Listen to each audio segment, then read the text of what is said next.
Damn.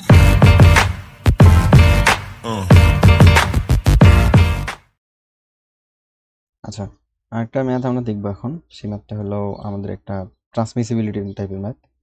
এখানের মধ্যে আমাদের বলছে এ 30 মিটার ওয়েল কমপ্লিটলি পেনিট্রেটস এ আনকনফাইন্ড ইকুইফায়ার। এটা একটু আমাদের জানা উচিত। হ্যাঁ, এইখানে উপরে ম্যাথটা আমাদের এখানে বলছে যে হলো একটা 30 মিটার পাইপ বা ওয়েল যেটাকেই বলি না কেন, সেটা আসলে আমাদের একদম সম্পূর্ণরূপে ঢুকানো আছে বা ডুবানো আছে একটা আনকনফাইন্ড অ্যাকুইফায়ার। এখানে কিন্তু আমাদের দুই টাইপের অ্যাকুইফায়ারের কথা আমরা যদি থিওরিটা জানি, তো দুই টাইপের অ্যাকুইফায়ারের কথা জানি আর কি। এটা হলো কনফাইন্ড অ্যাকুইফায়ার, একটা হলো আনকনফাইন্ড অ্যাকুইফায়ার। আমি থিওরিক্যাল কথাবার্তা যাচ্ছি না। আনকনফাইন্ড ইকুইফায়ারের কথা আমার যেহেতু বলা আছে, তো আমরা ডিরেক্টলি সূত্রের মধ্যে মান বসায় আনকনফাইন্ড ইকুইফায়ারের জন্য কিভাবে ম্যাথটা করতে হয় সেটা দেখবো আর কি। তো এখানে বলছে যে অফ স্যাচুরেটেড ডেপথ। এখানে আমাদের স্যাচুরেটেড ডেপথ মানে এইচ এর ভ্যালুটা আমাদের বলা আছে। এইচ এর ভ্যালুটা দেওয়া আছে 40 মিটার।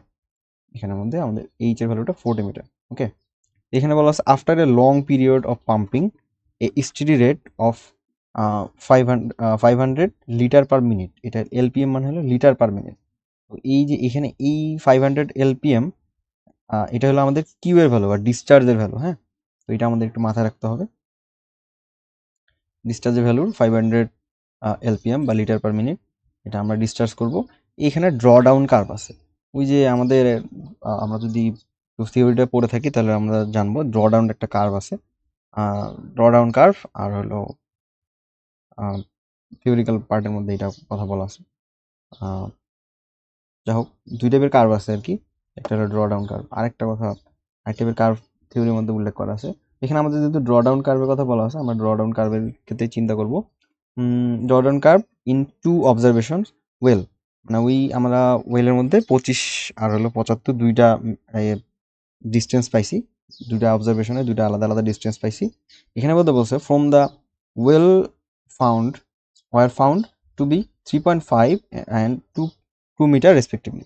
এই যে আমরা যেটা বলতেছিলাম যে হলো 25-এর মধ্যে আমরা পাইছি হলো 3.5, 25 মিটার দূরত্বে আমাদের ওই উচ্চতাটা, পাম্পিং এর ওয়েল্ডের উচ্চতাটা সেটা ছিল 3.5।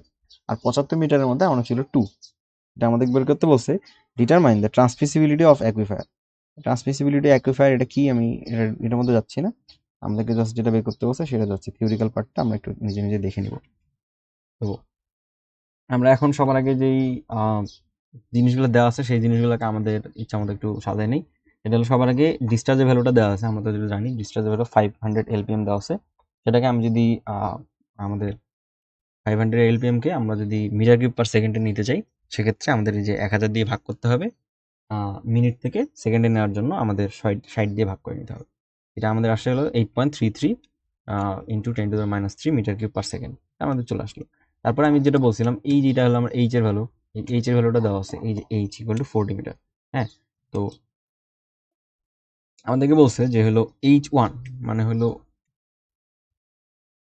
হুম আমাদের দিকে যেটা বলা আছে এই যে H1, এখানের মধ্যে একটা এইটা হলো আমার H1 মানে স্মল H1 এর ভ্যালু, এটা হলো ক্যাপিটাল H, এটা হলো H2 এর ভ্যালু। আর এইটা হলো আমার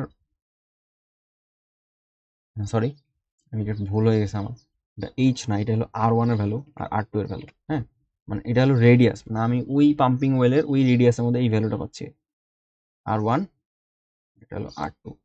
আর এইটা হলো আমার মানে H1 এর ভ্যালুটা আমাদেরকে বের করে নিতে হবে, যে H1 ইকুয়াল টু সরি এরকম ভাবে H1 equal to total summation মানে টোটাল এইচ, সেটা হলো আমাদের 40 মাইনাস এই যে H1, সরি এই আমাদের যে ভ্যালুটা দেওয়া আছে 3.5, এটা এটা হলো আমার H1।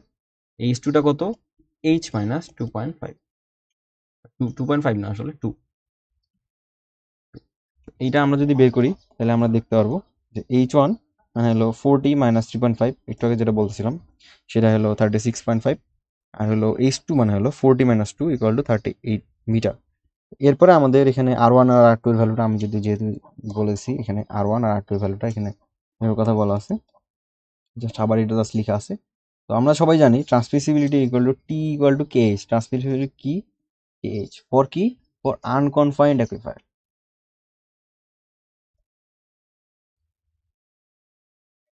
আনকনফাইন্ড অ্যাকুইফার। তো এইখানের মধ্যে আমাদের এই এইচ এর ভ্যালুটা আমার জানা আছে, টি এর ভ্যালুটা আমি বের করব, আমাদের তাহলে এই যে কে এর ভ্যালুটা জানতে হবে, আমাদের এই কে এর ভ্যালুটা বের করতে হবে। এখন কে এর ভ্যালুটা পাওয়ার জন্য আমাদের যে একটা আমাদের সূত্র জানা আছে, সেই সূত্রটা হলো এরকম, Q equal to pi K H one square minus H two square minus sorry H two square minus H one square, মানে বড়টা মাইনাস ছোটটা, H two square minus H one square divided by আমাদের যে ln R two by R one. এই সূত্রের মধ্যে আমি যদি আমার ভ্যালুগুলো বসাই দিই তাহলে কি কি আছে, দেখে আমার এই যে ডিসচার্জের ভ্যালুটা দেওয়া আছে, ডিসচার্জের ভ্যালু আমাদের 500 এলপিএম দেওয়া ছিল, সেটা আমরা মিটার কিউব পার সেকেন্ডে নিছি। এরপরে আমাদের এই যে আর টু এর ভ্যালুটা দেওয়া আছে, আর ওয়ান এর ভ্যালু দেওয়া আছে, এইচ টু আর এইচ ওয়ান এর ভ্যালুটা দেওয়া আছে। আমাদের এই যে পায়ের ভ্যালুটা আমাদের আগেরই জানা, কিন্তু আমরা এই যে এখানে কে এর ভ্যালুটা জানি না। এই কে এর ভ্যালুটা আমরা এখান থেকে বের করতে পারবো। সবগুলো ভ্যালু যদি আমি এখানে বসাই দিই, যে 8.33 ইন্টু 10⁻³ পাই ইন্টু কে, এই যে এখানে এইচ টু মানে হলো 38 আর এইচ ওয়ান মানে হলো 36.5 আর লন 75/25। এখানে যদি আমার জাস্ট একটাই আননোন, সেটা হলো এই যে এখানে কে, এটাকে বের করার জন্য আমি জাস্ট কেটাকে এখানে নিয়ে আসছি, এটার ভ্যালুটা বেড়ে গেছে। কে এর ভ্যালু হলো 2.607 ইন্টু 10⁻5 মিটার পার সেকেন্ড। এইটার সাথে আমি যদি আমার ট্রান্সমিসিবিলিটি বের করতে চাই, আমি যে 1 নম্বর ইকুয়েশনের মধ্যে বলা আছে এখানে, ট্রান্সমিসিবিলিটি যদি বের করতে চাই, T is equal to KH, T is equal to KH ভ্যালুটা বের করার জন্য আমাদের যে জিনিসটা করতে হবে, কে এর ভ্যালুটা জাস্ট ওই ইকুয়েশনে পুট করে দিতে হবে। এই কে এর ভ্যালুটা আমাদের এই যে 2.606 ইন্টু 10⁻5, জাস্ট এটার সাথে আমি জাস্ট 40টা গুণ দিয়ে দিব। তো আমি এখানে ভ্যালুটা পেয়ে গেলাম 1.04 into 10⁻³ meter square per second. এই ছিল আমাদের ট্রান্সমিসিবিলিটি ভ্যালু, এটা আমাদের বের করতে বসে। এখানে জাস্ট যদি আমাদের কনফাইনের জায়গায় আনকনফাইন্ড বলে দিত, তখন কিন্তু আবার জাস্ট সব কিছু সেম থাকতো, শুধু আমাদের এই যে এখানের মধ্যে আমাদের এই ভ্যালুটা চেঞ্জ হয়ে যেত, মানে এই সূত্রটা চেঞ্জ হয়ে যেত। এই সূত্রটার জায়গায় এখানে একটা স্কোয়ার থাকতো না, আর এখানে সামনে একটা 2 চলে আসতো। তো আরও কিছু চেঞ্জ আছে। তো আমরা যখন কনফাইন্ড অ্যাকুইফায়ারের ট্রান্সমিসিবিলিটি বের করবো, তখন আসলে এই বিষয়গুলো দেখবো। তো আশা করি সবার ভালো লাগছে। ধন্যবাদ সকলকে ভিডিওটা দেখার জন্য। Damn.